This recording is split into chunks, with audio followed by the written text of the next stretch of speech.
But it gets really interesting when people have different views as to whether or not they were in a de facto relationship. The judge will look at where the toothbrush of one of the parties was. And if they had a toothbrush at another person's house, then that might be an extra piece of evidence to establish that these people had a shared commitment to each other. Just because you weren't married means that you can't take a piece of the pie at the end. It is really important that people make sure that they know whether or not they're in a de facto relationship, because it does mean that a property settlement can arise at the end of one. Under the Family Law Act, it has been recognised as one of the key ways that domestic violence perpetrators are inflicting abuse on their victims, and that is through...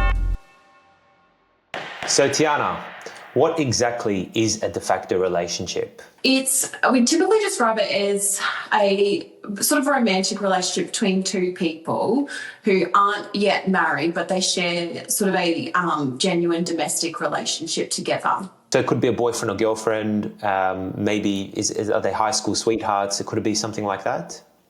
It could. It depends on a couple of things as to whether or not parties are a de facto relationship. So it's not something that's automatic, but it can sort of be, girlfriend, boyfriend. Same-sex couples can be de facto relationships or be in de facto relationships as well. Okay. And does it mean that parties need to sign up for something, or could it just be that they just happen to fall into that category of relationships? Yeah, they can definitely just fall into that category of relationships. There's no sort of legal requirement to sign up to anything to say that you're a de facto relationship in a de facto relationship. It is something that you can just stumble upon when you've been together with your partner for a couple of years. Well, that's quite weird, isn't it? Because it's something that you don't sign up for, yet you're in this kind of legal relationship. It's not like a marriage or a legal partnership, or I've signed up to a shareholder agreement or something like that. And all of a sudden I find myself but from a legal standpoint, having obligations to somebody that I didn't really sign up for or didn't know about. Do you think there's like a lot of people in that category? Yeah, definitely. I mean, you can be in a de facto relationship for years and not realise it. And whether or not you view that relationship as de facto is one thing. We've had matters before where one party is claiming it was purely a friends with benefits type of relationship, and it ended up being a de facto relationship because of the things that they were doing in that relationship. So, yeah, it can be quite tricky if people aren't aware that de facto relationships can exist without any sort of legal requirement signing up to anything. It just happens. Yeah, I can definitely think of one case off the top of my head where there was an argument whether or not these parties were in a de facto relationship. And one side was saying, yes, we've been in a de facto relationship for the last 10 years. And the other was saying, no, we actually weren't in a de facto relationship. We weren't really living together. We might have been seeing some other people as well. There wasn't like a shared idea of a commitment to a joint life. And that matter actually went to court, and it actually ran as to whether or not these parties were in a de facto relationship. And I think the findings of the judge were quite interesting, because even though that one party was seeing other people in relationships with other people, there was still a finding that there was a de facto relationship as a result of other commitments that they had in their life. They had shared finances. They were talking all the time. They did spend some time with each other overnight, but they weren't actually living together. And I think that result would shock a lot of people if they knew about it.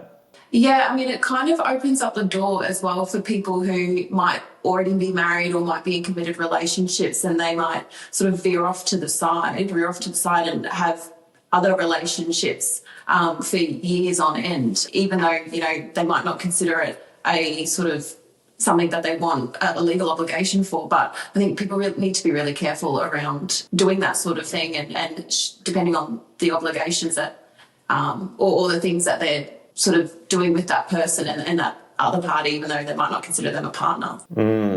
So you're saying, if you're in a marriage and you have another relationship, you could potentially be looking at two separations, i.e. two property settlements, a divorce and a separation from a de facto property settlement as well. potentially at the same time. Yeah, definitely. If the other relationship can be established as a de facto relationship, you can certainly have more than one property settlement happening all at the same time. For the listeners, let's go through what could actually be defined as a de facto relationship. What are the key points that a court's going to be looking at? Yeah, so I mean, the first thing we will typically look at is the length of time that the parties have been in a relationship, and we'll normally say it needs to be 2 years.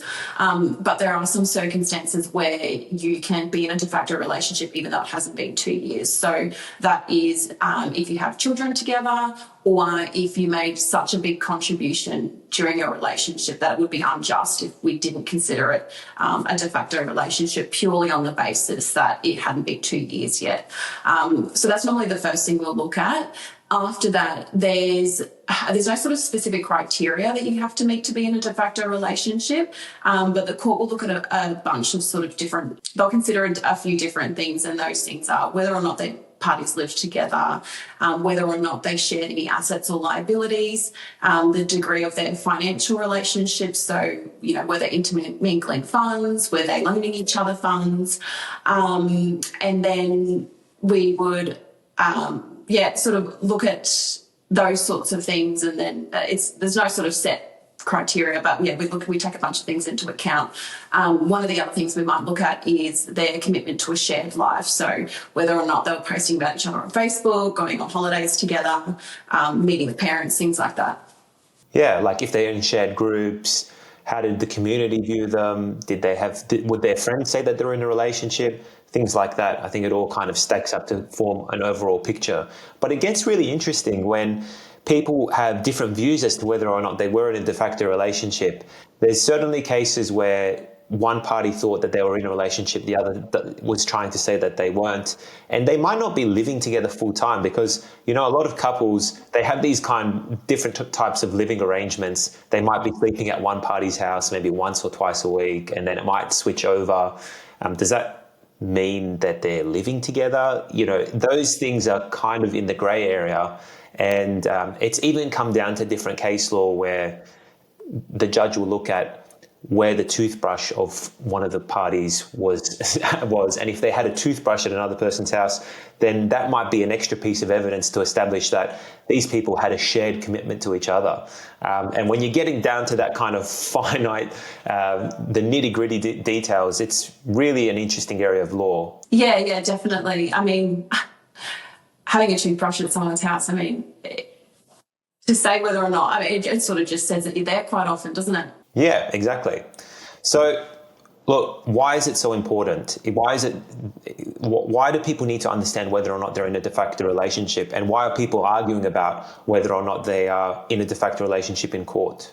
Probably the main thing is because when a de facto relationship ends, and if you can establish that a de facto relationship did exist, it then leads you down the pathway of whether or not or what sort of property settlement you might be looking at. So the division of assets and liabilities of the parties. That's probably the main thing as to why somebody wants to make sure that their de facto relationship is established. Okay, so they can make a claim on the other person's property. Yeah, and I think that's probably one of the biggest misconceptions about de facto relationships is that just because you weren't married means that you can't take a piece of the pie at the end. So it is really important that people make sure they know whether or not they're in a de facto relationship, because it does mean that a property settlement can arise at the end of one. Okay, and does that include spousal maintenance as well, or maybe child support payments? Does that all kind of come under the same umbrella? Yeah, it does, yeah. Okay.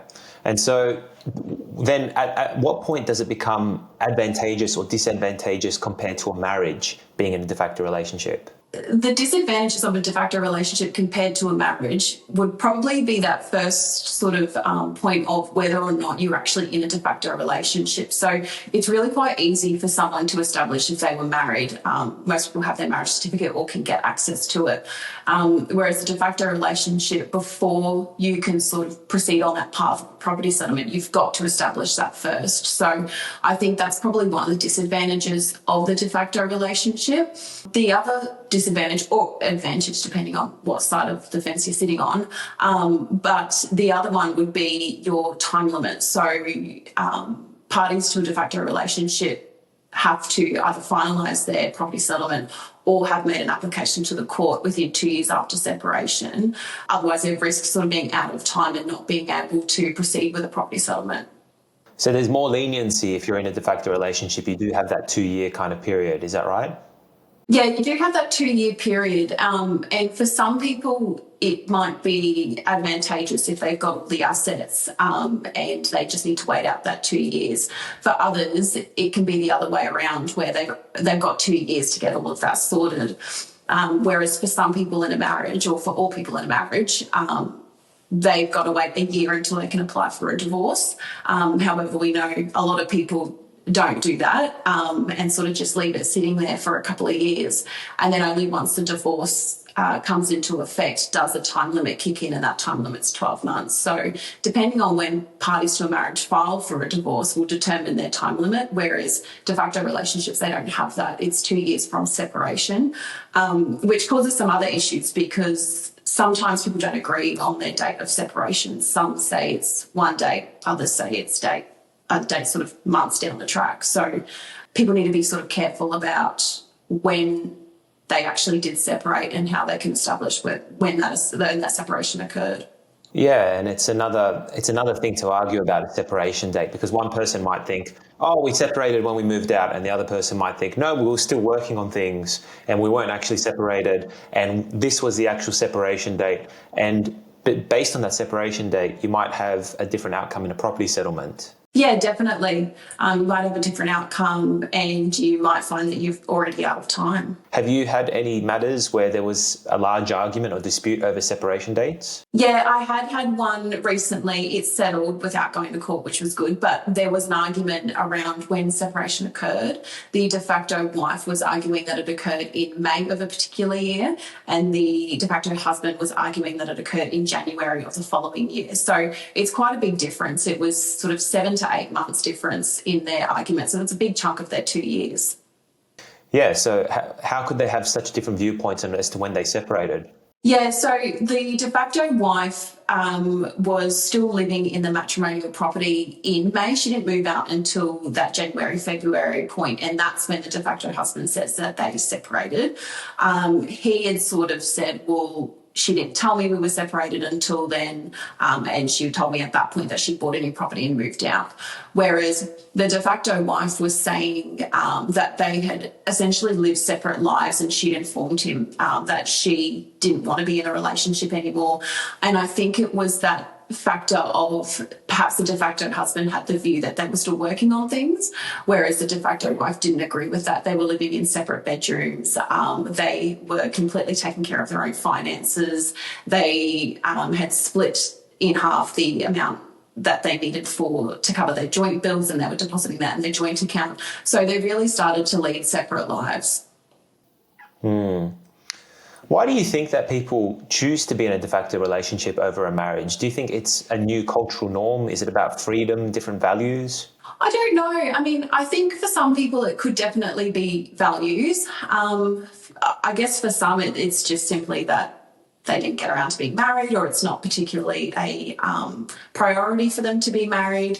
And I think with the change in what rights de facto couples have, I think it's become less of a priority for people to get married unless it's something that's quite significant to them.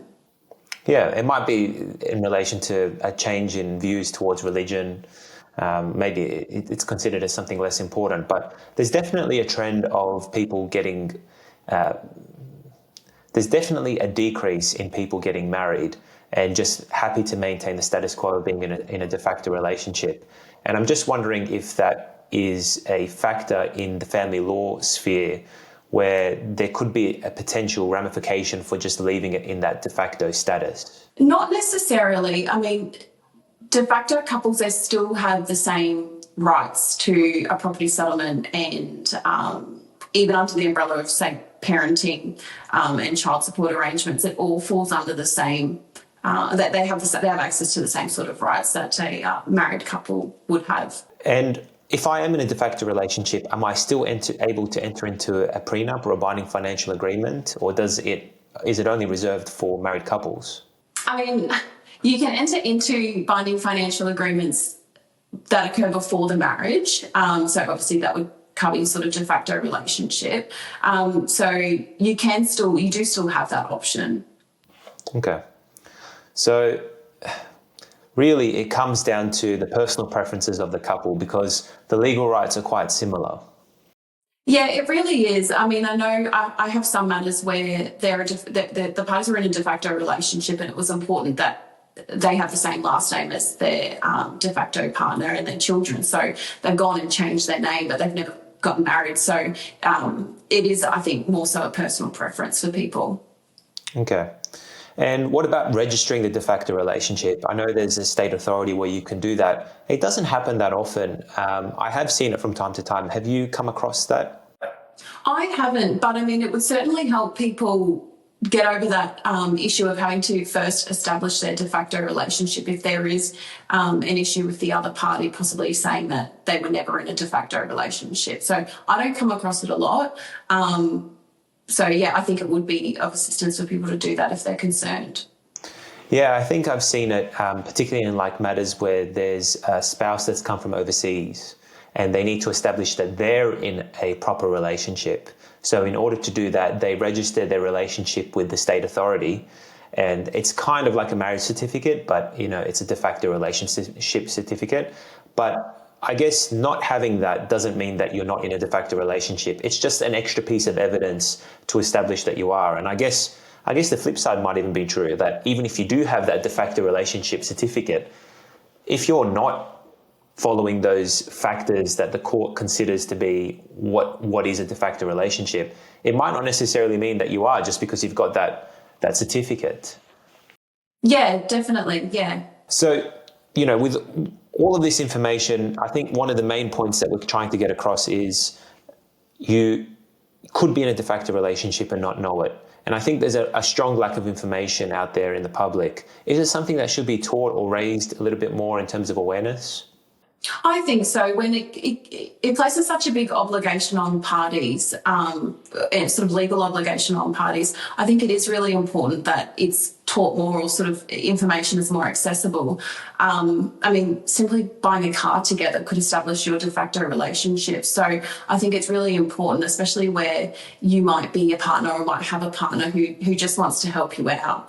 I think it does need to be sort of set out because it can open you up to things like spousal maintenance, property settlements and things like that you might not be aware could be a repercussion of entering into a relationship or entering into some sort of arrangement with somebody that sees you sort of a de facto relationship being made out.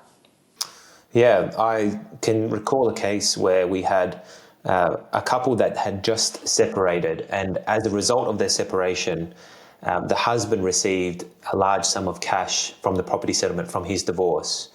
And whilst he was in the middle of those divorce proceedings, he met somebody and loaned them a large amount of money. And that money then was put into a property and they were living together. And then after, it was only a short amount of time, but after about 2 years, they were in that relationship.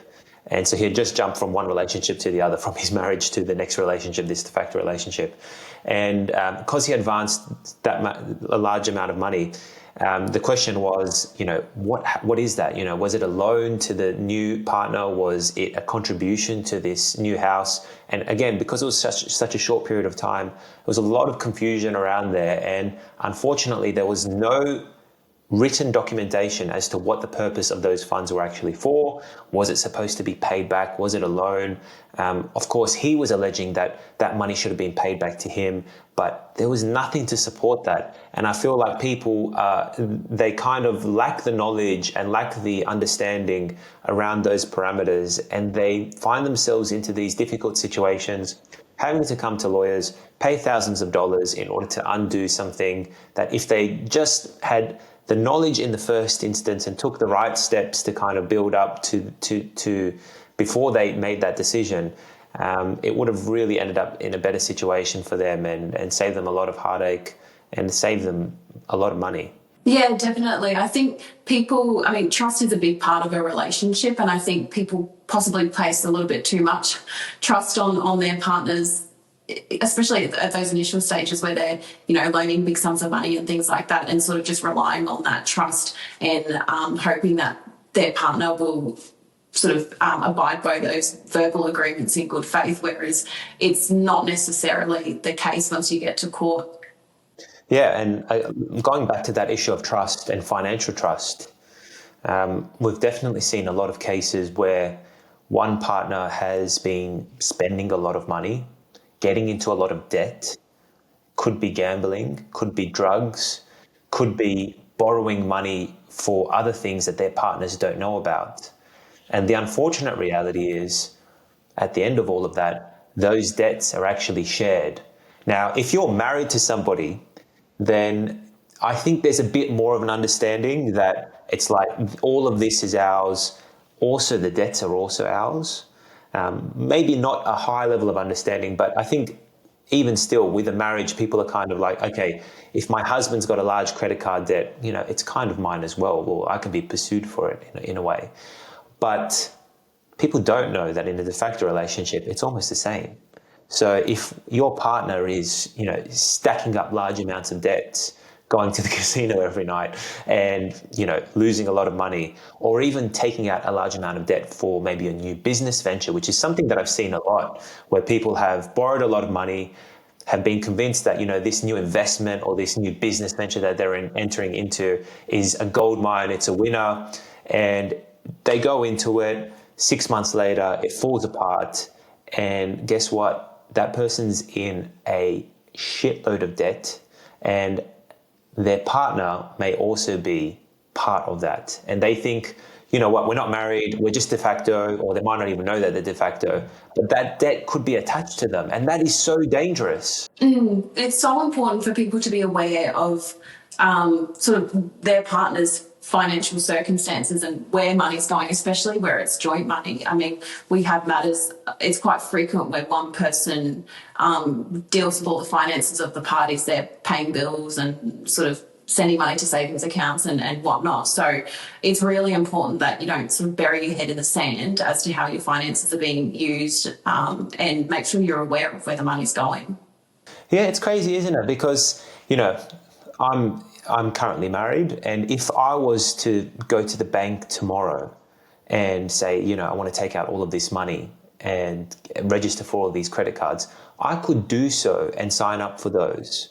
And I would do that, all of that in my personal name, and I've got the complete freedom and ability to do so. But if I then separate, the reality is that my wife would be impacted by those debts that I've taken on solely by myself. And again, there's a bit more of an understanding around if you're in a marriage, that's okay, cool, yeah, I can see that. But when it comes to de factos, I still feel like there's a lot of education and that there's a big education gap that needs to be fixed with that.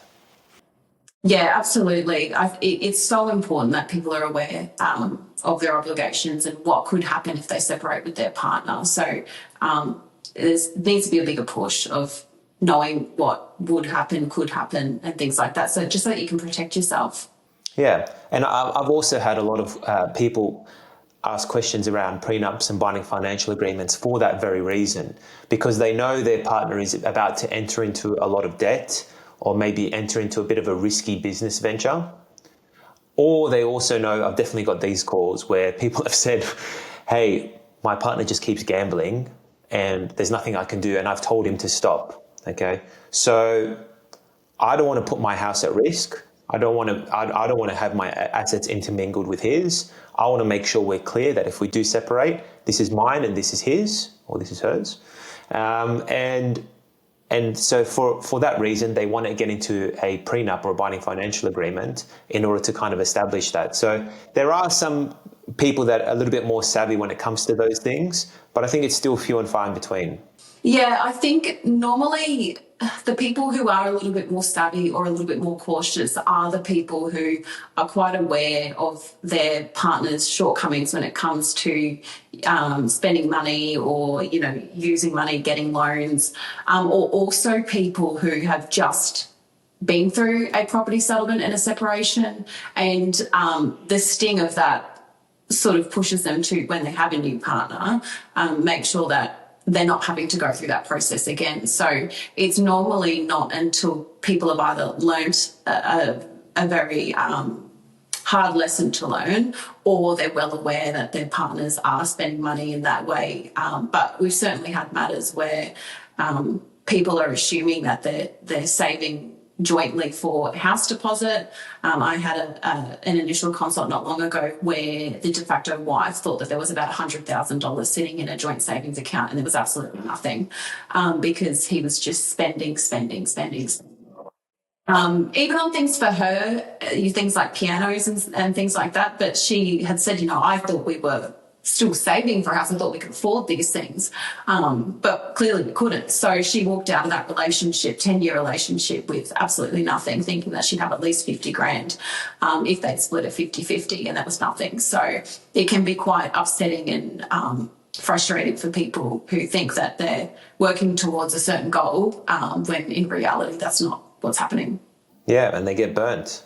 Yeah, I do think there needs to be something done about having a little bit more transparency over people's finances, and having that ability. And it's really a balancing act between having privacy for the individuals, but if they are in a relationship, it does need to be opened up a little bit more. Like you said, normally there's one party in the relationship that has the stronger financial literacy, is handling most of the accounts, is paying the taxes, paying the insurance, paying the bills, and normally it's kind of delegated to one party, and it can be really disadvantageous, especially on the other side, on the separation side, if the other party just has no idea as to what's going on, and all of a sudden they start to see all of these things that they had no idea of during the relationship. And it can be really heartbreaking to see that. And, like the example you gave, they thought they had X amount of dollars in the bank, and guess what? They never bothered to check, and here we are.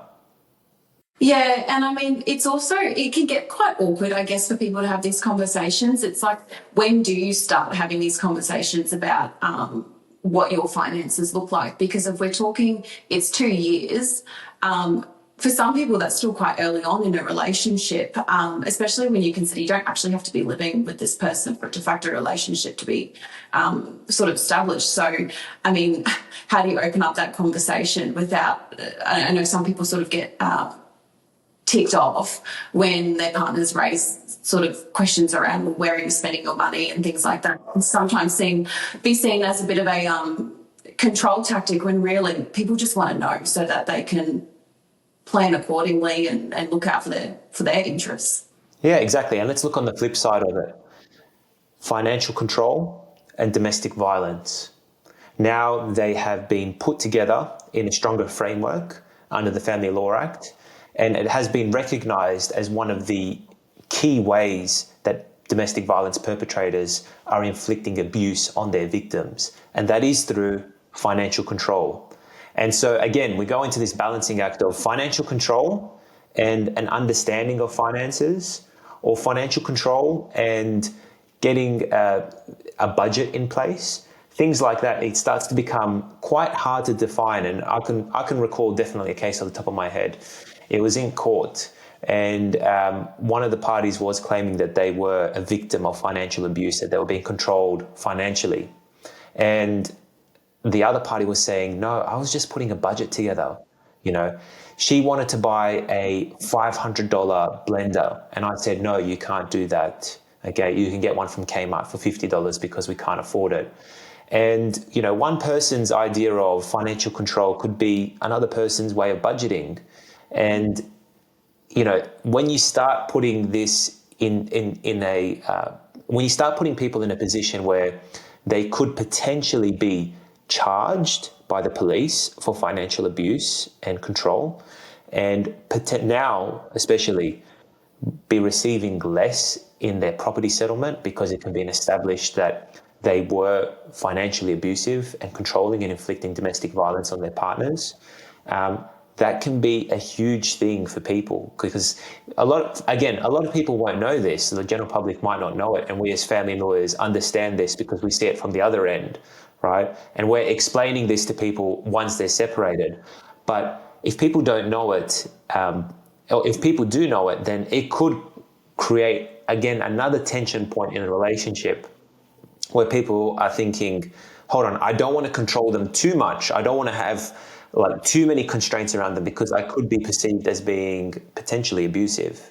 Yeah, and I think it's important for people to remember that you don't need to have any sort of intention to sort of be perpetrating domestic violence or be seen to be perpetrating domestic violence. It's quite a broad, the definition of domestic violence is quite broad. So I definitely think it's going to create some tension for people and possibly how people are sort of compatible with their finances and their priorities with what they spend money on. I think it's going to be quite a bit of a deal breaker with some people now, and we're going to see more relationships end on that basis.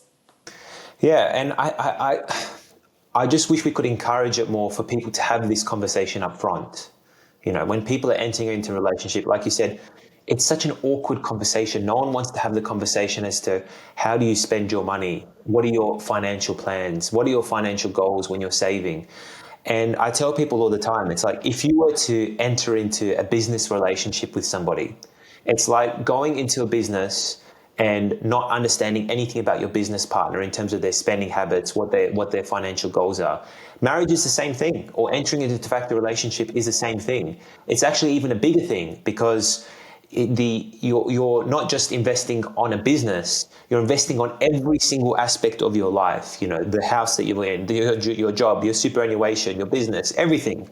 You know, it's got to do with all of those aspects. And if you don't have an understanding as to how your partner's spending habits are or their financial literacy, then there are undoubtedly going to be problems down the line. Yeah, absolutely. And I mean, I think some people some people think they're protecting themselves by shielding that money. You're having separate bank accounts. Her wages go into her account, his wages go into his account, and they split the bills in half. But I mean, when a de facto relationship is established, it doesn't matter that, you know, you've got 50 grand in your savings account. It doesn't automatically mean it's yours. All of the assets go in the pool and they're all to be divided in accordance to what's just and equitable. So I think some people think that they protect themselves by making sure that the property's in their name. They've got separate bank accounts. They don't, you know, share any joint property. But in the end, it all goes in the property pool. So it's not that's not sort of a bit of a, like, it's not a proactive move to just do that alone. It's not enough. Have you had any cases where there's been clients that thought that was the tactic, you know, where one party might have thought, you know, if I kind of open up a few bank accounts here and don't tell anyone about them, then I might be able to get away with it? Yeah, I've had one where the bank accounts was an issue, where there was a sort of I wouldn't say it was a secret savings account, because they both dealt with their own finances and paid bills jointly, but otherwise they retained their wages and did what they wanted with their wages. But I've definitely had matters where just because the property was in one party's name, it was that party's view that the other person shouldn't have anything to do with it, and it was very much well, this is mine. So that's that. I paid for the deposit on it, say 10 years ago, and I made all the payments towards the mortgage. So this property is mine, and you're not getting a cent of it. So in the end, obviously, we know as family lawyers that that's not the case, but it can be quite jarring, I suppose, for people who thought that was the way and then find out it's not. At the same time, if you're the person who is being told that this is mine, none of it's yours, it can be a bit more of a relief where you've put in so much effort, maybe not in a financial sense, but in a non-financial sense to a property, to know that it is actually included in the property pool. Yeah, I think I've definitely had more experience with the latter, where people are relieved because they've been told so many times, this is not yours, you're not going to get anything, no, this is not even in your name. And then when you can break the good news to them and be like, hold on, it actually doesn't matter, we can still go after it, then, you know, you can just see the smiles on their faces and the relief that's just washed over them as they understand now, like, hold on, I can be financially looked after. Yeah, absolutely. I think, you know, again, it comes back to the trust. These people possibly thought, you know, that they've trusted this person and they're not going to take anything or whatever. But yeah, it definitely, it's not that way in the end. If somebody was entering into a relationship today, what advice would you give them from a legal perspective? Definitely have a chat with your partner about finances, how they're spending their money, what their sort of financial goals are, and what they expect that will look like in the future. I mean, some people continue to hold separate bank accounts and never intermingle funds. Other people sort of take the view that, you know, even though you're the one out there making the money, it's classed as our money. So I definitely think have a conversation with your partner about what those finances should look like. If you've got a significant amount of assets and you want to protect those, talk to a solicitor about a prenup or a binding financial agreement. And similarly, if your partner has a lot of debt or is about to go into a business venture or something to that effect, and they're about to accumulate a lot of debt, look out for your interests. Go and talk to somebody about whether or not it's in your best interest to have some sort of binding financial agreement in place. Okay. Tiana Randall, thank you very much for talking with us. Thanks for having me.